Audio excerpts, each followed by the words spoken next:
Hey guys, welcome back to another video. This time we have Vice President Kamala Harris versus current Governor of Florida, Ron DeSantis, and he's a widely approved Governor of Florida, and he is probably the apex candidate the Republicans can nominate in 2024. Probably one of the better ones, honestly, going into this. And I think you'd have a pretty huge advantage on Harris considering even within the Democratic Party, she's still pretty unpopular, and I feel like it's kind of a mistake for Democrats to nominate her because she's almost guaranteed to lose to just a normal Republican.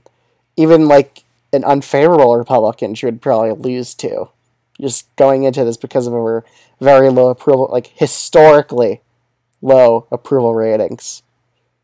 She really doesn't have a solid base within the Democratic Party, which is genuinely hurting her. So let's head into this. Iowa and Ohio, automatically, they're just going to be safe states. There's really no debate why. I mean, she's going to be linked to the Biden admin, and the Biden admin has really bad approval ratings in Iowa and Ohio, and Harris's approval ratings overall in the Rust Belt are just extremely low. In Florida, there's almost a debate to make it safe, but I think at most it would be a 9% victory. 8 to 9 points, I would say DeSantis would win the state of Florida just because he's so widely approved there. And I don't think Harris could really do that well among Latino voters and Cuban voters, honestly, in the state of Florida. In Texas, I also think that's going to be a pretty secure win for Ron DeSantis here. I don't really think she has a real chance at winning over this state. Same with North Carolina. I just think DeSantis' Sun Belt appeal will really help him out in all three of these states.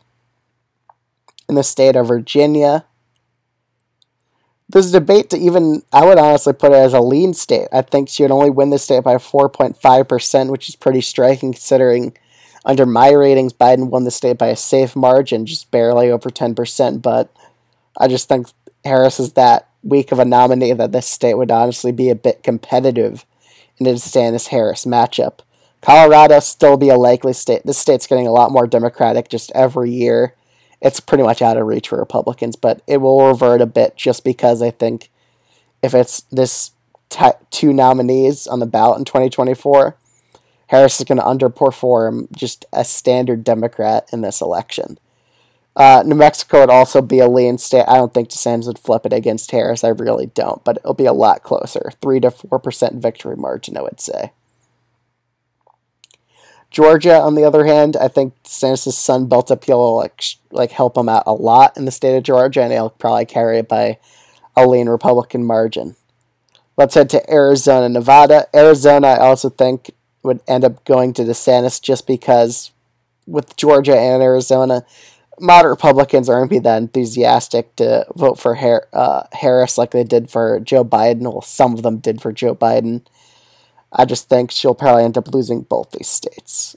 Nevada as well, I don't think she'll appeal that well to a bunch of Latino voters, and I think she'll probably tank here as well, just because I don't think the progressive voting base will be that enthusiastic to vote for Kamala Harris in this state. Let's head to the Rust Belt. Wisconsin would honestly be a likely state in this scenario. I just don't think she has any populist appeal whatsoever, and she'll probably heavily lose the state. Same with Pennsylvania. It'll be a 2 to 3% victory margin, honestly, against Kamala Harris.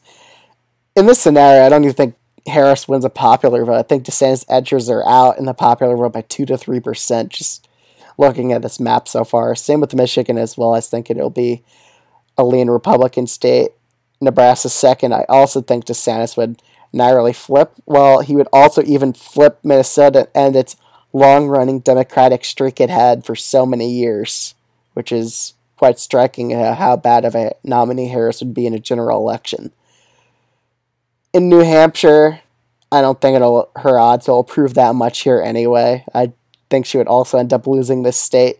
Honestly, just looking at every spin, it's so far a sweep for Ron DeSantis, and honestly, even in Maine, I think she would probably end up losing here just because of the Irish population. I think they would just not even want to vote that much, and I think voter turnout would kind of go down, especially with the left-wing voters of Harris as the nominee, and she doesn't appeal that well to moderate voters either, which will honestly, you need moderate voters to win the state of Maine by a very big margin.